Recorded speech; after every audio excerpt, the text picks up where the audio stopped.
नमस्कार, मेरा नाम अनुज कुमार मिश्रा है और आपका स्वागत है फिजिक्स हिंदी के इस यूट्यूब चैनल में। और पिछले भाग में हम आपको बता चुके हैं चैप्टर जो था हमारा sexual reproduction in flowering plant, यानी कि पुष्पी पादपों में लैंगिक जनन। तो उस चैप्टर में मैंने बताया आपको सबसे पहले पुष्प की संरचना, जनन के बारे में और उसके नर भाग मादा भाग के बारे में। उसमें मैंने आपको परिचय कराया था नर भाग पुंकेसर से, मादा भाग स्त्री केसर से। दूसरे भाग में आपको नर भाग पुंकेसर के भाग परागकोश को, बीजाणुधानी की संरचना, ये सब बता चुका हूँ। और आज की हमारी टॉपिक होगी बीजाणुधानी के अंतर्गत जो पाई जाती है लघु बीजाणु, जो विकसित होकर बनाता है परागकण। लेकिन बहुत से बच्चे पूछ रहे थे कि ये वीडियो जो मैं बना रहा हूँ किस बोर्ड के लिए, तो मैं आपको पहले ही क्लियर कर देना चाहता हूँ, ये कोई स्पेसिफिकेशन नहीं है कि ये वीडियो यूपी बोर्ड के लिए है, सीजी बोर्ड के लिए है, एमपी बोर्ड के लिए है, या राजस्थान बोर्ड के लिए है, बिहार बोर्ड के लिए है, उत्तराखंड बोर्ड के लिए। ये सभी बोर्ड के लिए जिस जगह सर्वमान्य बुक NCERT लागू है, हर जगह यूनिवर्सल बुक NCERT लागू है, तो यह मेरे जो जितने भी लेक्चर्स बनेंगे बायोलॉजी के NCERT बेस्ड होंगे और वही लेक्चर्स अब जाएंगे। और अब बच्चे मैं आपसे विनती करता हूं कि आप ये पूछे मत कि ये किस बोर्ड के लिए है, सभी बोर्ड के लिए। यहाँ तक कि आप नीट के कॉम्पिटिटिव जो डॉक्टर बनने के लिए MBBS का एग्जाम एंट्रेंस कराया जाता है, उसके भी क्रैक करने में बहुत ही अधिक हेल्प करेगा। ठीक है, मैं बात ना करते हुए स्टार्ट करता हूँ आज का टॉपिक।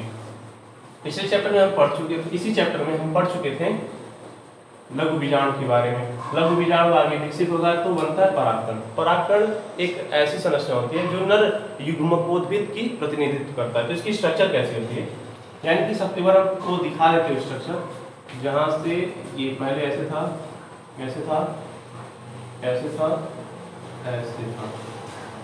तो मैंने बताया था कि इस भाग को कहा जाता है लघु, यहाँ जो डॉटेड जो पार्ट थे इस भाग को मैं बता चुका हूँ इसके पहले के ही लेक्चर में। इसको बोला जाता है लघु बीजाणु ऊतक। इसको बोलते हैं लघु बीजाणु ऊतक, इंग्लिश में माइक्रो स्पोरोजीनस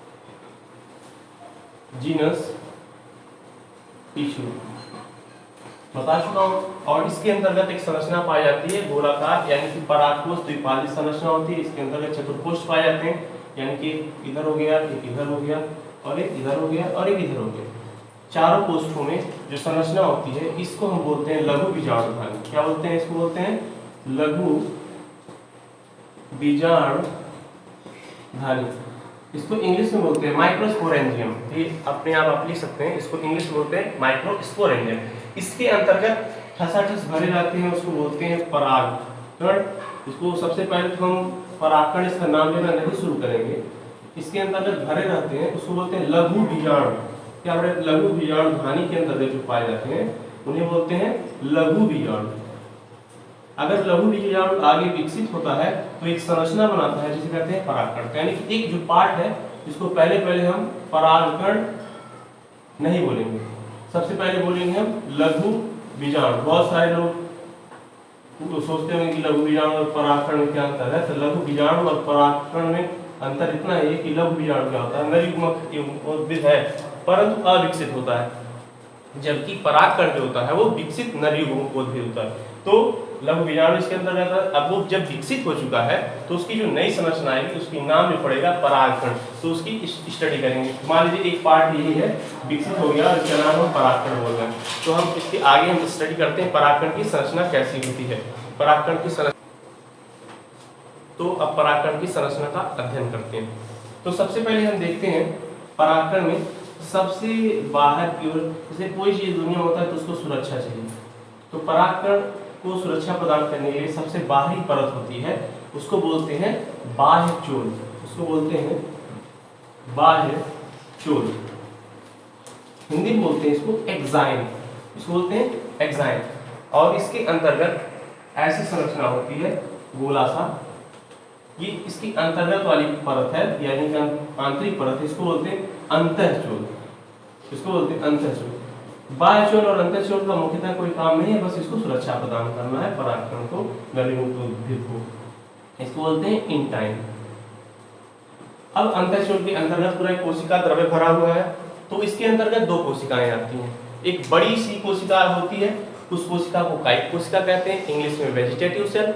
और यहाँ पे एक छोटी सी ऐसी कोशिका होती है, उसका एक केंद्रक हो गया, ये बड़ी कोशिका है, उसका एक केंद्रक हो गया, यानी कि ये बड़ी जो कोशिका है उसी के कोशिका द्रव्य में ही छोटा जो कोशिका है वो तैरता रहता है। तो इस कोशिका का नाम बोलते हैं हम जनन कोशिका, इसको बोलते हैं जनन कोशिका। इंग्लिश में बोले तो इसको जर्मिनेटिव सेल। और इसके अंदर जो बड़ी कोशिका ये है, जो बड़ी सी है, इसको बोलते हैं कायिक कोशिका, कायिक कोशिका, इसको बोलते हैं कायिक कोशिका बड़ी वाली को, और छोटी वाली को बोलते हैं जनन कोशिका। तो इसके हम अब अध्ययन करेंगे। ये जो परागकण पूरी संरचना है, जो बाह्यचोल, अंतःचोल, कायिक कोशिका और जनन कोशिका से मिलकर बना हुआ है, इसको कंप्लीटली परागकण बोलते हैं। लेकिन रियली में ये युग्मक की तरह व्यवहार नहीं करते। कायिक कोशिका के पास ये बड़ा कोशिका द्रव्य होता है, इसके अंदर बहुत ही अधिक खाद्य पदार्थ संचित होते हैं जो बहुत ही अधिक पोषण का काम करते हैं इनको प्रदान करने का जनन कोशिका को। तो इसको बोलते हैं जनन कोशिका। इन्हीं से नर युग्मक मिलता है और बनता है दो नर युग्मक, और कायिक कोशिका आगे इसको पोषण देती रहती है। तो ये हो गई मेरी कंप्लीटली परागकण की स्ट्रक्चर। इसको इंग्लिश में बोलते हैं वेजिटेटिव सेल, वेजिटेटिव सेल। कोई लिखना चाहता तो लिख सकता है परागकण नर युग्मकोद्भिद का परागकण नर युग्मकोद्भिद का प्रतिनिधित्व करता है। इसके अंतर्गत दो परत आते हैं, बाह्य परत जिसको बाह्यचोल कहते हैं, इसके अंतर्गत आंतरिक परत आती है जिसे अंतःचोल इंटाइन कहते हैं। बाह्यचोल और अंतःचोल परागकण को सुरक्षा प्रदान करने का कार्य करते हैं। बाह्यचोल एक केमिकल कंपाउंड जिसको बोलते हैं स्पोरोपोलिनिन, क्या बोलते हैं, कॉम्पिटिटिव लेवल में पूछा जाता है, इसको बोलते हैं स्पोरोपोलिनिन का बना होता है। अगर मैं परागकण की संरचना के और बाहर देखूं तो कुछ ऐसे छिद्र होते हैं यहाँ पे। अगर एक बीजपत्री पौधा है तो उसपे सिर्फ एक जनन छिद्र होगा, और द्विबीजपत्री पौधा है तो उसपे 3 जनन छिद्र होगा। तो ऐसे छिद्र होते हैं, इस छिद्रों को भी नाम दिया गया है जनन छिद्र। थोड़ा सा सही से नहीं बना है, लिख देता हूं जनन छिद्र। इंग्लिश में इसको बोलते हैं जर्म, GERM, इसको बोलते हैं जनन छिद्र। और ये हमारी हो गई बाह्यचोल। तो बाह्यचोल स्पोरोपोलिनिन का बना होता है। स्पोरोपोलिनिन एक ऐसा केमिकल कंपाउंड है जिसको अभी तक हम विघटित नहीं कर सकते हैं। हमारे जो अभी तक ज्ञात कंपाउंड जैसे कि अम्ल, क्षार, लवण, एंजाइम, कोई ऐसा मतलब ताकतवर अम्ल या क्षार, लवण या एंजाइम नहीं बना है जो स्पोरोपोलिनिन नामक यौगिक को डिग्रेडेबल कर सके, यानी कि खत्म कर सके। तो यानी कि इसका बाह्यचोल क्या होता है, बहुत ही अधिक मजबूत रहता है। और इसीलिए बोलते हैं कि परागकोश जीवित जीवाश्म के रूप में संरक्षित भी होते हैं। इसको बोलते हैं लाइव फॉसिल बोलते हैं, और जीवित जीवाश्म के रूप में संरक्षित रहते हैं। बाह्यचोल का एक केमिकल कंपोजिशन है, इसको बोलते हैं स्पोरोपोलिनिन। ये नीट लेवल के लिए बहुत ही इंपॉर्टेंट है स्पोरोपोलिनिन, और बोर्ड लेवल के लिए भी इंपॉर्टेंट है। और अंतःचोल का भी तो केमिकल कंपोजिशन होना चाहिए। तो ये अंतःचोल कोई विशेष नहीं, वो बना रहता है, उसका नाम होता है पेक्टिन ओवर सेलुलोज। पेक्टिन एक प्रकार का प्रोटीन है, वह सेल्यूलोज एक प्रकार का कार्बोहाइड्रेट है, बहुत ही जटिल कार्बोहाइड्रेट पेक्टिन हो गया, वह सेल्यूलोज इसका बना होता है।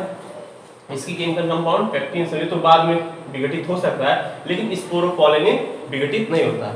और जो परागकण के बाहर जो संरचना पाई जाती है, अब बच्चे बहुत सारे सोचते हैं कि इसको जब विघटित हो ही नहीं सकता है बाह्यचोल, यानी जो स्पोरोपोलिनिन होना है, तो फिर आखिर नर युग्मक कैसे आता है परागण में। तो मैं बता दूं, इसके लिए कंफ्यूजन कहीं मत पालिएगा। इसके लिए प्रेजेंट होते हैं जनन छिद्र, जहां मैं दिखा रहा हूं एक बीजपत्री में एक जनन छिद्र और द्विबीजपत्री में 3 जनन छिद्र पाए जाते हैं। तो इस जनन छिद्र पर स्पोरोपोलिनिन नाम का कंपाउंड अनुपस्थित रहता है।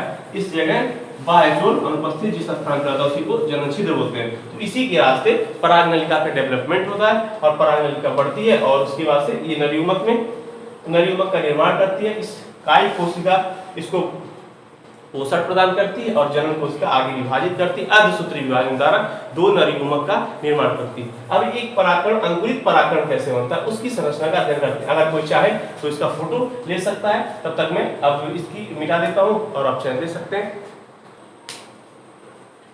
तो अंकुरित परागकण की संरचना का अध्ययन करेंगे। जैसे कि हम जानते हैं परागकण की जो संरचना, जिसमें बाह्यचोल, अंतःचोल, कायिक कोशिका, जनन कोशिका और बाह्यचोल के जहाँ पे स्पोरोपोलिनिन अनुपस्थित होता है उसको बोलते हैं हम जनन छिद्र।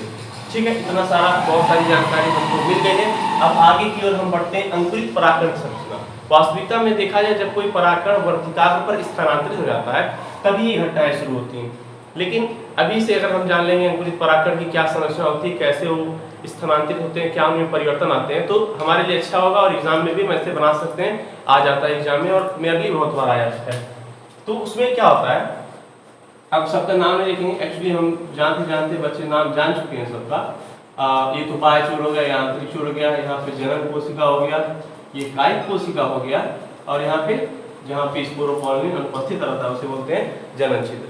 तो पहले स्टेप में क्या होता है, ये परागकोश से जब स्फुटित होता है तो उसमें जो लघु बीजाणु खाने से परागकण निकलता है, फिर अंकुरित होता है। तो धीरे धीरे क्या होता है, जो जनन छिद्र होता है वो क्या करता है, ऐसे ऐसे विकसित होता जाता है और विकसित हो जाता है, बढ़ता जाता है। पहला स्टेज ये हो गया। दूसरे स्टेज में क्या होता है, इस कोशिका में समसूत्री विभाजन होता है। समसूत्री विभाजन जिसको बोलते हैं माइटोसिस, समसूत्री विभाजन, माइटोसिस होने से क्या होता है, ये कोशिकाएं थोड़ी सी छोटी हो जाती हैं। तो अब ये मतलब कि अलग अलग हो जाता है। तो ये मेरा ये कंप्लीटली ये बाह्यचूल हो गया, ये परागनलिका जो बन रही है, देखिए परागकण का अंकुरण है, ये जो बढ़ रहा है इसे बोलते हैं परागनलिका। यही पुष्प की आंतरिक संरचना में प्रवेश करता है, परागनलिका इसको बोलते हैं, इंग्लिश में बोले तो पॉलन ट्यूब नलिका, पॉलन ट्यूब, ये हो गया पॉलन ट्यूब। अब क्या होगा, इसमें विभाजन होगा और ये आपका एक कायिक कोशिका हो गया और ये आपका अलग हो गया जनन कोशिका, यानी कि इसको बोले तो कायिक कोशिका अलग हो गया, कायिक कोशिका। अब इंग्लिश में नाम इसका बता चुका हूँ, बार बार नहीं बताऊंगा, इसको बोलेंगे जनन कोशिका। ठीक है, अब कुछ क्षण बाद क्या होता है, जनन कोशिका में क्या होता है, इस कोशिका में अर्धसूत्री विभाजन होता है। कौन सा विभाजन, अर्धसूत्री विभाजन होता है। अर्धसूत्री विभाजन 2 होता है, उसको बोलते हैं 2, अर्धसूत्री विभाजन 2। इस विभाजन में क्या होता है, ये जनन कोशिका विभाजित होकर 2 नरीगुमक का निर्माण करती है। तो इसके बाद फिर लास्ट में जो स्ट्रक्चर हमको देखने को मिलता है उसको हम बना दें तो कुछ इस तरह से होगा। ये तीसरा स्टेज है, कुछ ज्यादा सुंदर मेरा परागकण बन गया है तो मैं इसको और अच्छे से कर देता हूँ। हाँ, तो मेरा अब कायिक कोशिका तो मेरी ऐसी रहेगी, कायिक कोशिका है मेरी, कायिक कोशिका है मेरी ऐसे रहेगी। लेकिन अभी जनन कोशिका क्या हो जाएगी, अर्धसूत्री विभाजन होने की वजह से अब ये दो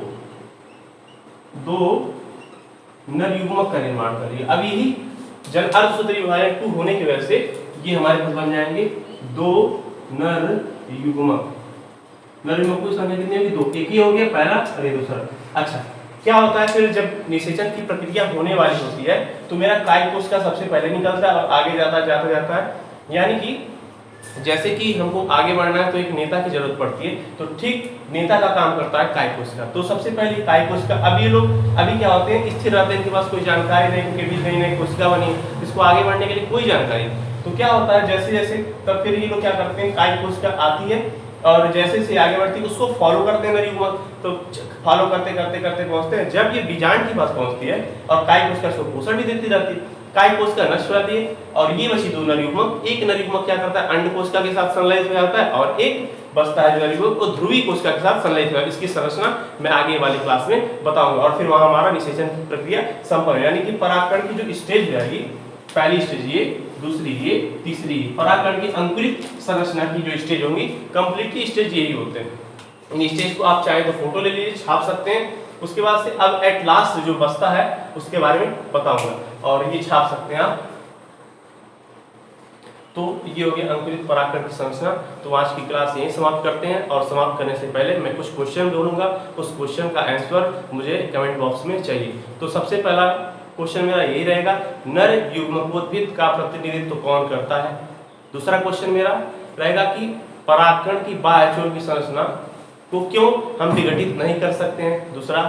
तीसरा हम ये क्वेश्चन करेंगे कि जो अंतःचोल होता है परागकण में जो अंतःचोल होता है उसे हम किस रासायनिक यौगिक के और नाम से जानते हैं, यानी कि अंतःचूर्ण का रासायनिक संगठन क्या है ये बता देना है, और बाह्यचूर्ण का क्या रासायनिक संगठन ये भी बता देना है।